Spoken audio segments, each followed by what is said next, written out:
Hey friends, welcome back to my channel. I'm Michelle and I am celebrating 2 years on BookTube, which is kind of surprising to me. We'll talk about why in a minute. I do want to say it is freezing here in Atlanta. I think it's like 20 degrees. We didn't get any snow. There's been big snowstorms in the Carolinas and I think up the East Coast. We had some snow flurries yesterday, but no accumulation, just bitter cold. And the wind is intense. So I was kind of going over in my head what I wanted to do for celebrating 2 years here on BookTube, and I did find a BookTube Anniversary Tag that I'm gonna do. So let's go through the questions of the book tag. I have my trusty laptop right here. The cat is also, doing his cat-like stuff because I'm not paying attention to him. You might see him walk across the back of the couch. This is the BookTube Anniversary Tag. I don't know who created it. I could not find that. I saw it most recently when I did a search for it. I found it on the Nerdy Narrative, so I'll link her below. We're just gonna jump into the prompts because I think there's 14. What anniversary are you celebrating? So I'm celebrating 2 years. I posted my first video on January 31st, 2024. What genre or genres does your channel generally focus on? My channel generally focuses on contemporary literature, literary fiction, mystery thrillers, nonfiction, memoirs, kind of all over the board. I don't read fantasy. I've read a few that I've liked. I'll pop a couple pictures here that I have liked because I probably won't remember the exact name. So it's one by Emma Tora.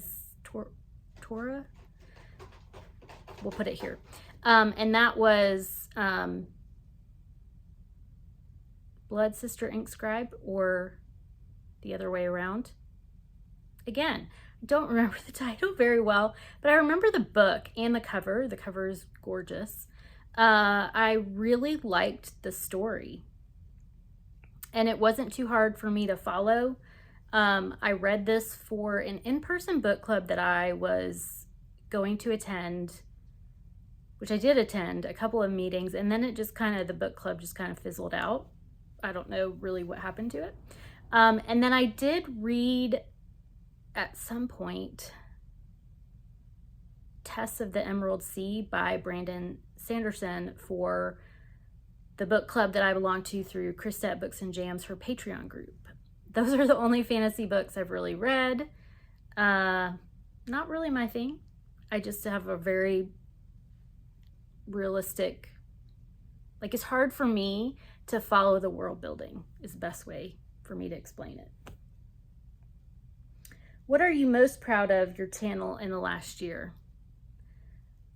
I'm proud that I did not give up, stop, that I actually posted videos, that I got most of the videos done in Vlogmas, mainly because this past year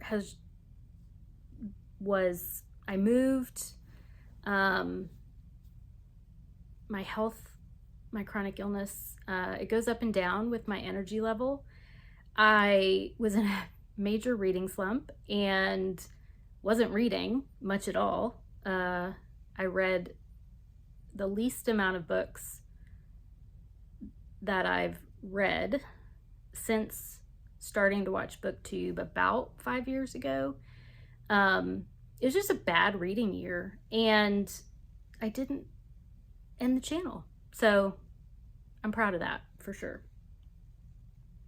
Do you receive ARCs to review? I've received a few.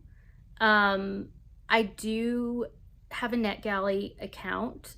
I'm not very good at it. I'm trying to get better at that this year. I just don't read a lot on, like, I don't have a Kindle, I don't have an e-reader. I prefer not to read on a screen because I work on a computer all day. So yeah, my eyes just don't want to do our hobby or pleasure reading on a screen. I have won a few ARCs from the Goodreads giveaways. This past year, was it this past year? I won an ARC of The Echoes by Evie Wild, and I did read that before it came out. I won an ARC off Goodreads for S.A. Cosby's new book, King of Ashes, and forgot that I had won it and ordered it from Book of the Month. So I ended up mailing my ARC to a friend of mine who is also interested in that book, which I have read. What types of videos do you most like to do on your channel? I most like to do vlogs. I'm not very good at vlogs. I'm learning. Editing is not, my thing either. And I live in my mind and to my enjoyment, a very quiet life. I don't go out a lot. I am not going to have exciting content in my vlog as far as events, but I enjoy just seeing everyday life from others, and so I try and do that with my own. I do have the habit of forgetting that I'm vlogging, and then sometimes I have vlogs where I have a lot of book chat time and not a lot of b-roll, and then I have vlogs where I have a lot of b-roll and not a lot of book chat time, and that's just life. That's how it goes sometimes. What types of videos do you like to watch on other people's channels? So again, I like to watch vlogs on other people's channels as well. I get inspired by other people's vlogs. I've been watching recently Olivia Reads a Latte. I've been watching her vlogs. I'm trying to learn with the camera, and lighting is never great here, and just figuring out different angles and what's interesting and what's not. So yeah, I would say vlogs. Was there anything you tried on your channel last year that didn't work? Not really, and by work, I'm guessing number-wise, like how many people watch and comment. I have a very small channel, and we'll talk more about that at the end of the questions, but there wasn't really any video that underperformed. Everything's been pretty steady. Small, but steady. Is there anything that you've done on your channel last year that you won't continue doing next year? Not really. No, not really. Is there anything that you plan to do more of this year? I'm hoping to go to more bookish events. Really depends on my energy. If you're new here, I have a chronic illness called myalgic encephalomyelitis and an autoimmune disorder. So both of those things impact my energy. I work full-time, mostly from home, but I do go to my office at least 1 or 2 days a week, and all of that takes energy. BookTube is a hobby. It is my fun thing in addition to reading, and it is the thing that I typically have to put to the side if I don't have any energy. So I'm hoping to go to more book events. So got off on a thing about chronic illness, but it does depend on my energy level. It depends on money too. I am a single income household. It's just me. I have a dog. I have a cat. And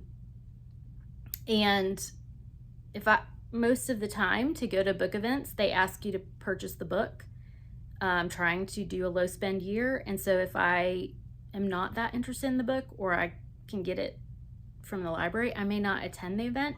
There are some book events near me where you don't have to buy the book. You can pay like a $10 entry fee. I haven't seen too many of those, but when I do, those are options for me as well. Is there anything new that you plan to add to your channel next year? I feel like this is pretty similar to the previous question. I may do more single book reviews. I did a couple last year on some books that I had a lot to say about. Because of my chronic illness, I do get brain fog, and I do have memory, word finding difficulties, memory issues sometimes, depending on, again, the energy level.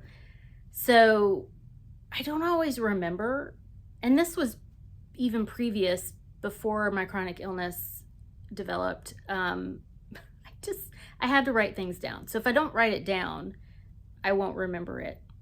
A lot of times I try to, in my book journal, I'll log the book that I wrote or read, give it the rating, and then jot some notes about it, general plot points, and my opinion of the book and why I gave it whatever I gave it, star rating.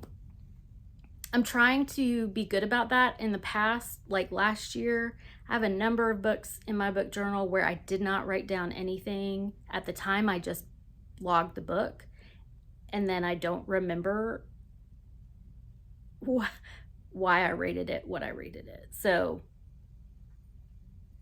I may do some single book reviews or do weekly check-ins so that they're fresh in my mind. What are some of the challenges you face on your channel? I don't know if there's necessarily challenges. Always light is a challenge in my living room. In my new, well, I started my channel when I was renting a house. I previously was my mother's caregiver, and she lived with me. Plus I had more dogs and cats. After she passed away, I started to think about downsizing, and so now I live in a very small apartment. I love it. And the living room does not have any kind of overhead light and has limited window light. And so I would say that's a huge challenge. A lot of times I get my energy at night to film, or my ideas at night to film, and the lighting is it just doesn't work. So I'm considering setting up a place in my bedroom where I can film. There's a lot more natural light in there, and it's bigger. It's a bigger space than the living room. So we'll see if I get to that point. This is a great time to talk about numbers. Numbers. As of today, I have like 400 subscribers in 2 years, and I've seen other people come on and grow faster. I do get, typical human being, I do sometimes think, okay, what are they doing that I'm not doing, or what am I doing wrong? Those kind of thoughts come in my mind, and really I think about it and I don't care too much about that, honestly. I'm not doing this for income in any way, to supplement my income. I'm really doing it for fun and to do bookish chats with people. I've met a lot of people through this channel and through other channels that I'm involved in their book clubs and such. Um, I love talking in the comments with people about books. And if it doesn't grow, it's really not that big of a deal to me. I think one of the challenges is getting caught up in that, doing the videos that everybody else does and doing all the readathons and trying to keep up with all the bigger YouTube channels. And I did that for a while and it really drained me. And I went through a period where I didn't post content consistently. And there are going to be other times due to my health or stuff happens in life where I'm not going to be able to post consistently. And I'm going to be okay with that. That's something I learned through my move, is that I'm just going to be okay with that. That's where I'm at in life. So speaking of challenges, I ran out of storage in my phone and had to delete some videos. But this actually goes into the next question, which is, what equipment do you use to film your videos? I use an iPhone. I have an old iPhone. I think it's a 12, 13-ish. And I don't get the latest and greatest iPhone when it comes out because I can't afford it and don't really care. As long as my iPhone works, that's what I need it for. I do have a cheapo mic. I think it was like $10 mic that I got. That doesn't hold a charge for very long. So sometimes I use it, sometimes I don't. If I don't use it, it's because I didn't charge it enough. And then just my laptop and whatever free editing app comes with my Microsoft Office. The next question, what is your one best piece of advice you can give to another booktuber? So to another booktuber, I will say there's two things that I would recommend. I know it says one, I'm going to give you a freebie. One is what was told to me is just do it, just record, do your first video. I recommend doing the BookTube newbie tag. You can just search for it on YouTube and find it. And then the second one is know your why. If my why was to have a supplemental income from this channel, my motivation and my I don't know, upload schedule, it would feel a lot more pressure, and maybe I would be disappointed because I haven't gotten there, gotten to a monetized place. However, I know my why is for fun. This is fun. This is part of my hobby of loving to read and collect books and be a part of a bookish community. And all those things are happening 100%. So I would say do it, record your first video, post it. That's number one. Number two is know your why. Know your why. What is the best part of having a BookTube channel?